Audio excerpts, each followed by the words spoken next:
अनादिकाल से ही हिमालय का संपूर्ण क्षेत्र भारतीय संतों के लिए तपोभूमि रहा है। प्राचीन काल के ऋषि मुनि से लेकर आधुनिक काल के अनेक संत योगी हिमालय के विभिन्न क्षेत्रों में तपस्या करते आए हैं। आधुनिक काल के संतों में तैलंग स्वामी, लोकनाथ ब्रह्मचारी, हितलाल मिश्र, स्वामी विशुद्धानंद, श्यामाचरण लाहिड़ी, कुलदानंद आदि हिमालय के विभिन्न क्षेत्रों में आध्यात्मिक साधना करते रहे हैं। सिद्ध पुरुष जिस स्थान पर बैठकर योग साधना करते हैं वह स्थान सिद्ध भूमि बन जाता है।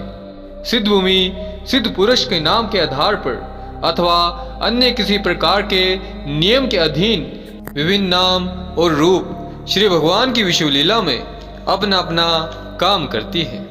प्रसिद्ध है दत्तात्रेय, अगस्त्य, वशिष्ठ, विश्वामित्र आदि ऋषिवर्ग अपने अपने सिद्ध आश्रम स्थापित करके ज्ञान विज्ञान का प्रसार करते रहे हैं। जो महापुरुष सिद्धि प्राप्त करके आधिकारिक अवस्था लाभ करते हैं वे ही इन सभी सिद्ध भूमियों के अधिष्ठाता होते हैं। जिनमें अधिकार वासना नहीं वे सिद्ध भूमि में रहते हुए भी न रहने के समान हैं अथवा वे सिद्ध भूमि के उदर में रहते हैं। जिस प्रकार सिद्ध पुरुष चित्त और अचित्त, कार्य और कारण, शुद्ध और अशुद्ध, स्थूल और सूक्ष्म सभी अवस्था में अव्याहत रहते हैं तथा अपने वैशिष्ट्य का संरक्षण कर सकते हैं, उसी प्रकार ये बातें सिद्ध भूमि पर लागू होती हैं। देह सिद्ध करने के पश्चात उस भूमि को सिद्ध करने की आवश्यकता नहीं होती है, क्योंकि देह सिद्धि होने पर उसी प्रकार भूमि सिद्ध हो जाती है। इससे स्पष्ट है कि आत्मा के इच्छानुसार तथा कथित सिद्ध भूमि का आविर्भाव होता है। न केवल हिमालय में बल्कि भारत के अनेक प्रांतों में ऐसी सिद्ध भूमियां विराजमान हैं जहां साधक योग साधना करते रहे। परंतु हिमालय में सिद्ध भूमियों की संख्या अधिक है। इसी हिमालय में तिब्बत नामक एक रहस्यमय प्रदेश है। यहाँ अनेक ऐसे मठ और आश्रम हैं जिनके बारे में सभ्य जगत को जानकारी नहीं। वे सामान्य पर्यटकों के निकट अलक्ष्य रहते हैं। इन आश्रमों में योग के साथ साथ विज्ञान की भी शिक्षा दी जाती है। केवल उच्च कोटि के लोग ही यहाँ प्रवेश कर पाते हैं। ये बात उस समय की है जिस समय दूसरे विश्व युद्ध का आगाज हो चुका था।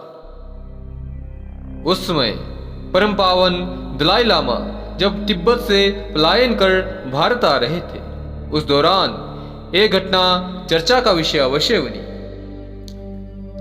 द्वितीय महायुद्ध के समय 2 जर्मन पर्यटक गिरफ्तारी के वजह से नेपाल के रास्ते तिब्बत की ओर भाग गए थे। वहां वे एक ऐसे मठ में थे जहां सभ्य जगत की सारी सुविधाएं उपलब्ध थी। युद्ध समाप्त होने के काफी दिनों के बाद वे पैदल भारत की ओर रवाना हुए। मार्ग भूलकर वे वर्मा जा पहुंचे। इनकी राम कहानी सुनकर लोग चकित रह गए कि हिमालय जैसे क्षेत्र में विज्ञान ने इतनी उन्नति कर ली है जिसकी जानकारी संसार को नहीं। लोगों ने उनकी बातों पर विश्वास नहीं किया।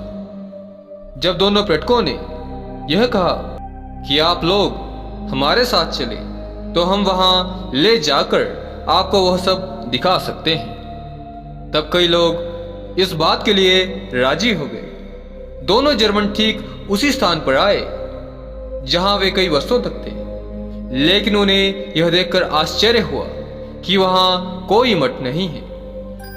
वही पर्वत शिखर है, वही वृक्षों का समूह है जहां वे बैठकर घंटों बातें करते रहे। वही झरना है जहां वे स्नान किया करते थे। पर वह विशाल मठ यहां नहीं जहां वे सभ्य जगत की सभी वस्तुओं का भोग करते रहे। तो आखिर वो मठ गया कहां?